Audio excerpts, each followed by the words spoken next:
Պարոն վարչապետ, ինչպես գիտեք, հիմա ցորենի թեման է շատ տրենդային եւ հատկապես ղազախական ցորենի թեման, որի հետևանքով մեր շատ ընդդիմադիր գործընկերներ դարձել են արդեն ցորենի մասնագետներ ու տարբերում են, որ կարգի ցորենը ինչի համար է օգտագործվում, բայց հիմա արդեն այդ ցորենի թեման ոնց որ զարգացել է ու դուրս է եկել միջազգային ասպարեզ, դուք քիչ առաջ խոսում եք կոնսպիրացիաներից ու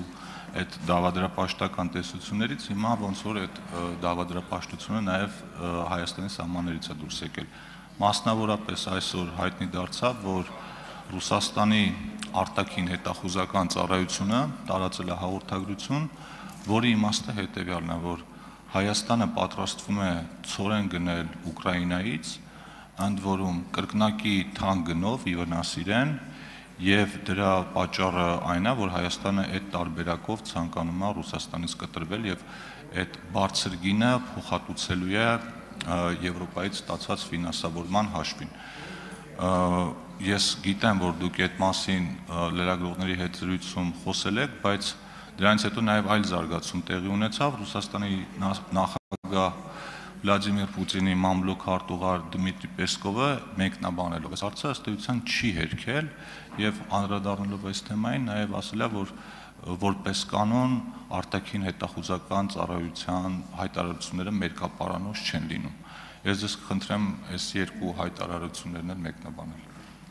Շնորհակալ եմ հարցի համար։ Նախ հասկական այդ ղազախական ցորենի հետ ինչ է կատարվում։ Ինչ է կատարվում, ուղղակի որ նայես ոնց որ բանը լինի, չէ կոնսպիրացիա չէ, այդ ոնց որ բանի սցենարիստները գրելիս լինեն օպերացիա ի կամ շուրիկի նոր արկածները, լսեք հարգիններս, կա ապրանք, ես հələ եկեք մոռանանք ընդհանրապես, ուրեմն ցանկացած ցորեն ինքը շուկայական ապրանք է, ես հələ չեմ այդքան բան անում։ Կա ապրանք, կա ցորեն ապրանք, կա, չգիտեմ, 1000 ու մի ապրանք, կա առաջին, երկրորդ, երրորդ, չորրորդ, 5-րդ, 6-րդ, 80-րդ, 90-րդ տեսակի ապրանք, ինքը ունի գին, ինքը ունի գին, եւ ինքը ունի լոգիստիկա։ Հիմա նոր ճանապարհով X ապրանքը A կետից եկել է հասել B կետը։ Հիմա ցորեն ինչպիսին է, այդ նախ այդ գնումը իրականացրել է, կառավարությունը չի իրականացրել, այդ գնումը իրականացրել է մասնավորը իր կարիքների համար, այսինքն գնացել է շուկա, ապրանք է առել, կառավարությունը, կառավարության բանակցությունների արդյունքում ճանապարհ է բացվել, բերել այդ ճանապարհով։ Այսինքն այս ինչ թեմա է, որ չգիտեմ 6-րդ սորտի է, 8-րդ սորտի է, ուզում է 1260-րդ սորտի լինի։ Մարդը գնացել է ինքը իր փողը տվել է, ինքը իր փողը, դա բյուջեի փող չի, ոչ մեկի փողը չի։ Գնացել է ապրանք առել, բերել է, պետք է բերեր ուրիշ դժվար ճանապարհով, բերել է ուրիշ ճանապարհով։ Ինչու՞մ է խնդրումը։ Ուզում եմ հասկանալ։ Հաջորդ հարցը, ես այսօր ինձ լրագրողները նաև հարցրին, ես կարող եմ ասել, որ Հայաստանը երբեք չի հրաժարվի Ռուսաստանից ցորեն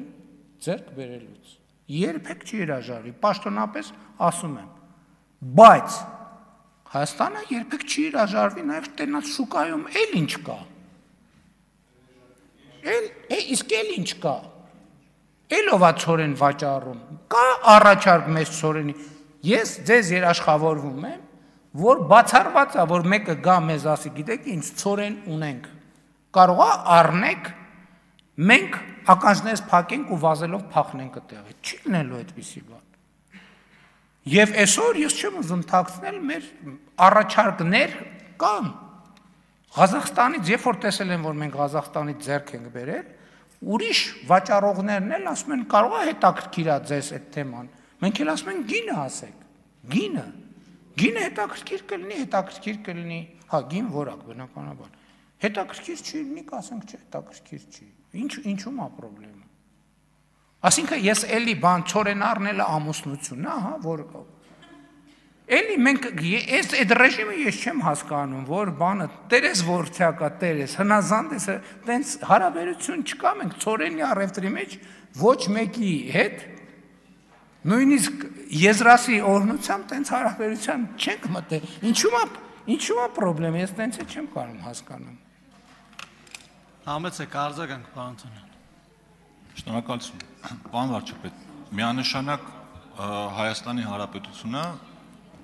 ցանկացած ապրանքի պարագայում, որը իրեն ձեռնտու է ավելի լավ գինի առաջարկում, դա էլ պիտի առնի։ Դրանում երկու կարծիք լինել չի կարող։ Ուղղակի այս հայտարարությունը հետաքրքիր էր նրանով, որ դա արել են ոչ թե ինչ-որ փորձագիտական շրջանակներ, ոչ թե ինչ-որ առանձին լրատվականներ, այլ սա արել է իրենց արտաքին հետախուզական ծառայությունը եւ նախագահի մամուլի քարտուղարն էլ ըստ էության հաստատել է։ Ըստ այդմ մի քիչ հետաքրքիր է այդ դեպքում որն է այդ հայտարարության նպատակը ու ինչ են փորձում մեզ դրանով ասել։ Իրանց արտաքին հետախուզական ծառայությունը 2022 թվականի գարնանը ասում էր բացառված է, որ սահմանին էսկալացիա լինի, որովհետև հապկա ընդեղ է։ Եվ էլ չասեմ դրանից առաջ ինչ էր ասում։ Իրանց արտաքին հետախուզական ծառայությունը 20 թվականի սեպտեմբերի 20-ին ասում էր բացառված է, որ էսկալացիա չի լինելու եւ այլն եւ եկեք չմտնենք էլ այդ դաշտեր արտաքին հետախուզական ծառայությունը ինչ